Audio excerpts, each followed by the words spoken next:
इस वक्त ये जो दुनिया है उसके बारे में मुफक्किरीन ये कह रहे हैं कि पूरी दुनिया तीसरी आलमी जंग की तरफ बढ़ चुकी है।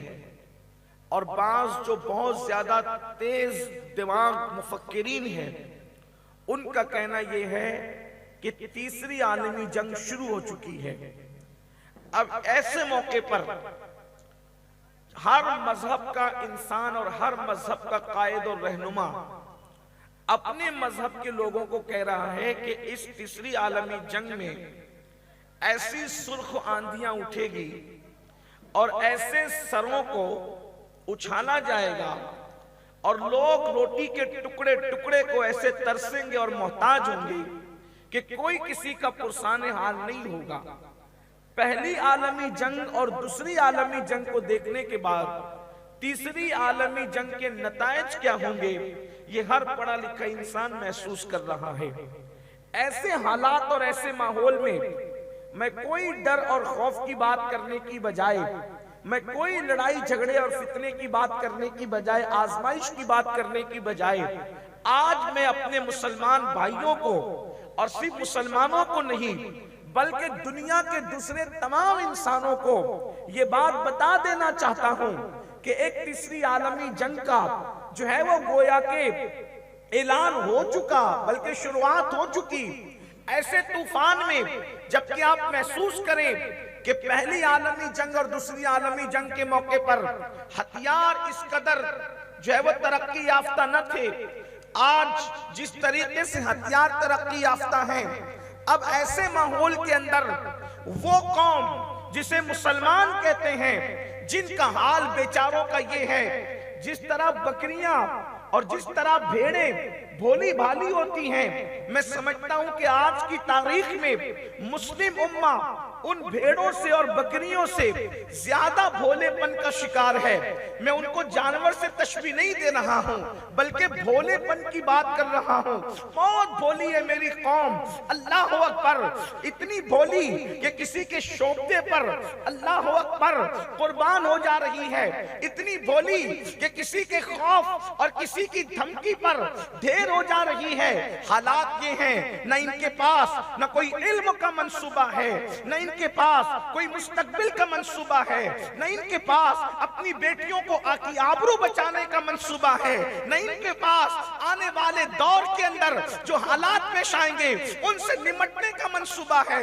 अब आप मुझे बताएं, जब इस कौम के पास कुछ है ही नहीं, जिनके पास बहुत कुछ है वो तबाह और बर्बाद होंगे तीसरी आलमी जंग में, तो जिसके पास कुछ है ही नहीं उनका क्या हाल होगा। लेकिन मेरे पास एक ऐसा नुस्खा मौजूद है, नुस्खा एक कीमिया मौजूद है, हमारे पास एक ऐसी दौलत मौजूद है, अगर आप उससे सरशार हो जाएं तो इंशाअल्लाह ये कादरी फकीर अपने रब पर भरोसा करते हुए आज मिलाद की इस महफिल में आपको जमानत देता है कि किसी के सर रहे या न रहे लेकिन तुम्हारे सर सलामत रहेंगे, किसी की आबरू रहे न रहे तुम्हारी आबरू सलामत रहेगी, किसी के घर सलामत रहे न रहे तुम्हारे घर सलामत रहेंगे, किसी के बच्चे सलामत रहे न रहे तुम्हारे बच्चे सलामत रहेंगे। याद रखना, पूरी दुनिया एक तरफ हो जाए और तुम एक तरफ रहो, तुम्हारा कोई कुछ बिगाड़ न सकेगा। बस काम इतना करना है, एक काम कि तुम अल्लाह के रसूल के करीब उनके कदमों में आ जाओ, उनसे अपनी निस्बतों को मजबूत कर लो, अपने बाप से ज्यादा उनकी मोहब्बत को दिल में बसा लो, अपनी औलाद से ज्यादा उनकी मोहब्बत को अपने दिल में बसा लो, अपनी औलाद से ज्यादा, बीवी से ज्यादा, बच्चों से ज्यादा, वतन से ज्यादा, हुस्न से ज्यादा, जमाल से ज्यादा, कमाल से ज्यादा, इल्म से ज्यादा, इबादत से ज्यादा, तकवे से ज्यादा, परहेजगारी से ज्यादा, सबसे ज्यादा उनका इश्क अपने दिलों में बसा लो। खुदा की सत की कसम, आंधियां आएगी और गुजर जाएगी लेकिन तुम्हारा कुछ बिगाड़ न सकेगी। मारने वाले आएंगे, उनके हथियार मान बढ़ जाएंगे लेकिन फतह तुम्हारी होगी, कामयाबी तुम्हारी होगी। वल्लाह इश्क मुस्तफा वो हथियार है कि अगर बिलाल जैसे निहत्ते को मिल जाए तो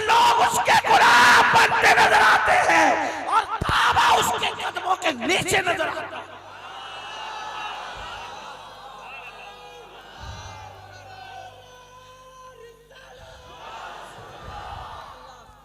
एक जरूरत है, कोई कहानी किस्सा नहीं, कोई आपके जज्बात से खेलना नहीं, एक सच्ची सच्ची दावत है।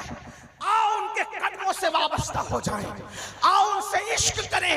मैंने दो जुमले कहे, इल्म से ज्यादा, तकवे से ज्यादा, इबादत से ज्यादा। कुछ लोगों के दिल में ख्याल गुजरा कि इबादत से ज्यादा उनसे प्यार कैसे करें, तवज्जो फरमाएं। कुछ लोगों के दिल में ख्याल गुजरा इबादत से ज्यादा उनसे प्यार कैसे करें। मैंने कहा अगर किताबों में मकाम साहिबा लिखा ना होता तो ये जुमला कहने की जसारत न करता कि इबादत से ज्यादा उनसे मोहब्बत करें, क्योंकि साहिबा बता रहा है कि कोई सो रहा है और किसी की असर जा रही है, लेकिन असर वाले ने अपनी असर को उस सोने वाले पे कुर्बान कर दिया। वो कुर्बान करने वाला कोई देहात का जाहिल और अनपढ़ नहीं था। वो कुर्बान करने वाले को बाबे मदीनतुल इल्म सैयदुस सादात अली मुर्तजा कहते हैं, और जिस पे कुर्बान हो रही थी उसको मोहम्मदुर रसूलुल्लाह कहते हैं।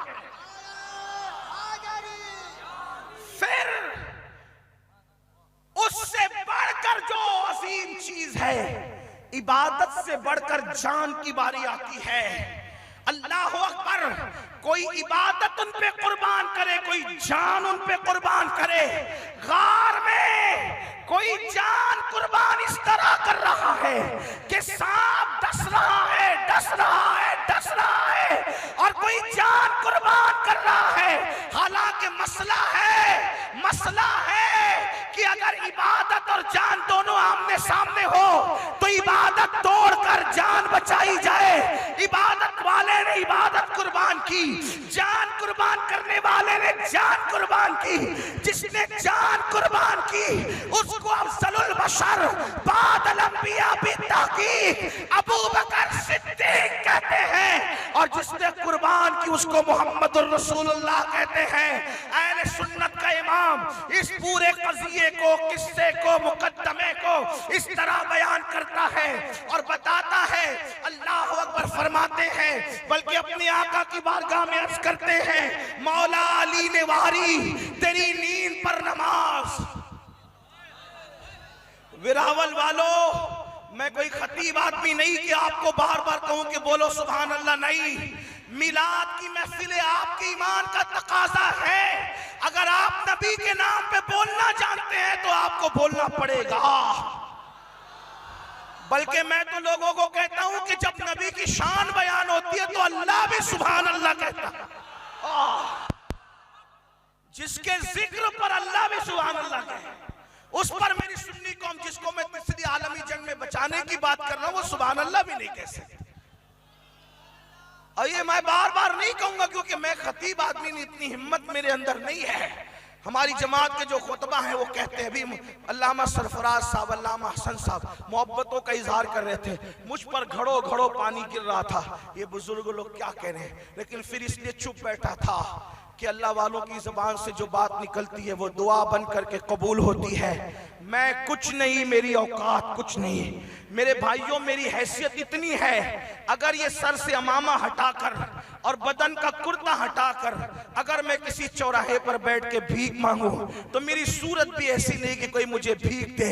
अगर जमाना इज्जत कर रहा है तो सिर्फ नालैन मुस्तफा का सदका है, इसके सिवा और कोई बात नहीं है। यही असासे अमल है मेरा, इसी से बिगड़ी बनी है मेरी। समेटता हूं करम खुदा का नबी की बातें सुना सुनाकर, इसके सिवा अपना कोई तारुफ नहीं है। अपना सबसे बड़ा तारुफ ये है कि मनम सगे सगाने मुहम्मदुर रसूलुल्लाह, बस इससे बढ़कर अपना कोई तारुफ नहीं है। अल्लाह अकबर। लेकिन दुआ करता हूं अल्लाह इनके जुमलों को मेरे हक में दुआ बना के कबूल करे। मैं आपसे अर्ज करना चाह रहा था, अल्लाह अकबर। इमाम उसका बयान करते, मौला अली ने वारी तेरी नींद पर नमाज, और वो भी असर जो सबसे आला खतर की है। असर कैसे आला खतर की है?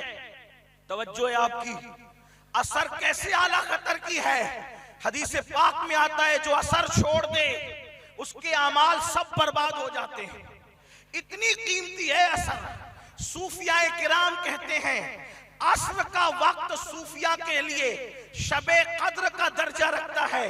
जैसे लोग शबे कद्र को अहमियत की निगाह से देखते हैं, वो वक्त असर का सूफिया के नजदीक शबे कद्र का दर्जा रखता है। सूफिया फरमाते हैं हमारे लिए असर का वक्त ईद से कम नहीं होता, ईद से कम नहीं होता, वो असर है। अरे जब सूफिया इतनी कदर करते हैं तो सैयद सूफिया जिसके कदमों से तसव्वुफ की खैरात मिला करती है, उस अली के नजदीक असर कितनी अहमियतों की हामिल होगी। लेकिन कुर्बान कर दिया। मैं लंबी नहीं करना चाहता, असल उन्वान की तरफ आना चाहता हूं। मौला अली ने वारी तेरी नींद पर नमाज, वो भी असर जो सबसे आला खतर की है। सिद्दीक बल के गार में जा उन पे दे चुके। यही इमाम अहमद रजा की नुदरत है। वो जो बात करते इस लहजे में करते, सिद्दीक बल के गार में जा उन पे दे चुके, और हिफ्ज़ जा तो जान फरूज़ो गरर की है, और तूने उनको जान उन्हें फेर दी नमाज, पर वो तो कर चुके थे जो करनी बशर की है। और मसलक अपना ये सामने आता है, साबित हुआ कि जुमला फराइज़ फुरूज़ है, अस्ल उसूल बंदगी उस ताजवर की है। अस्ल उसूल बंदगी उस ताजवर की है। अब बताओ मुझे, मैंने कहा तीसरी आलमी जंग, तवज्जो करना, कितने भी दुश्मन आ जाएं तुम महफूज रहोगे, शर्त है कि उनके कदमों में आ जाओ। लोग कहते हैं अमीनुल कादरी वो कैसे? मैंने कहा इतने बड़े दुश्मन ने 70 मरतबा डंक मारा मारा मारा मारा, अबू बकर बचे कैसे? क्योंकि नबी के कदमों में थे, खुदा ने जिंदगी अता।